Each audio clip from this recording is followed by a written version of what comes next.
Merci d'être venu parce que tu étais à la base de cette icône scénique, première génération. Maintenant, on est déjà à la quatrième génération. Quatrième génération. C'était une voiture pour une famille moderne. Et c'était un ovni sur la route. Les gens regardaient ce véhicule-là. C'était un véhicule original, qui sortait de l'ordinaire, qui n'avait jamais été fait. Donc des grandes surfaces vitrées, le scénic.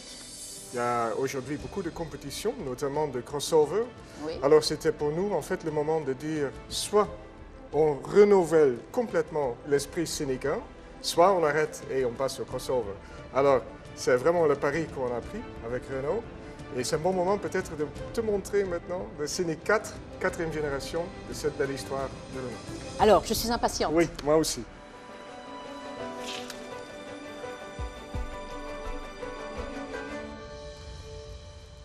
Alors, première impression, quelque chose qui était hérité du premier Scénic, c'était l'habitacle vitré. Oui, c'est ça. Une bulle de verre. Ça, c'était vraiment la dimension futuriste. Et ce qui était très très fort et ce qui avait bien marché dès le premier Scénic, c'était ce côté, en anglais on dirait friendly, un membre de la famille. Oui. Donc là on retrouve ce côté, je dirais, approchable, tactile, sensuel d'un véhicule qui fait partie de la famille. Je pense que tu as touché sur un truc qu'on a vraiment essayé d'aborder. Tu vois, il y a beaucoup de sensualité, beaucoup de shape, beaucoup de réflexion. Oui. En fait, elle est très très très fluide en plus. Et elle est musclée.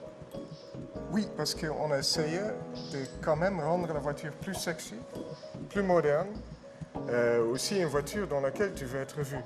Quand le premier Scénic est sorti, il s'exprimait vraiment comme un concept qui était l'habitacle, c'est-à-dire de l'intérieur vers l'extérieur. Mais on n'a pas perdu l'intelligence du concept scénique de base, parce que tu vois, presque 80% de la voiture est dédiée aux passagers. Oui, alors ça c'est ce que je vois directement, c'est les proportions. Proportions extraordinaires.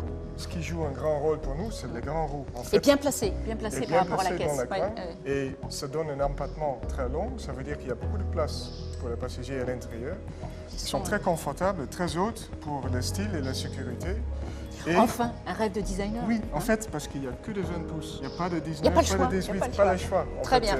Donc une architecture complètement optimisée par rapport à ça. ses proportions. Ouais. Alors, passons à l'intérieur. Oui, parce que le Scénic, ça se vit de l'intérieur. Ok, alors, allons-y.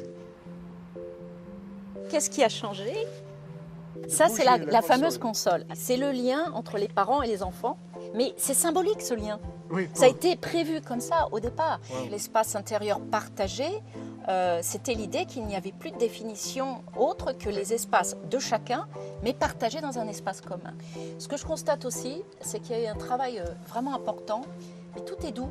La rondeur qu'on trouve ici, la souplesse, et quand je passe la main, il n'y a pas d'aspérité. Ça fait plus qualitatif. La visibilité avec le PIA très fin, c'est ça. Ça, c'est la qualité Renault, pour moi. C'est la qualité qu'il y a dans le travail entre le designer et l'ingénieur, de façon à donner l'optimum pour la satisfaction de la personne qui conduit. Ce Scénic est complètement en phase avec la génération dans laquelle il s'inscrit, c'est-à-dire le XXIe siècle, la force du digital, l'hédonisme, mais aussi une introspection, qui n'était pas le cas dans les années 90.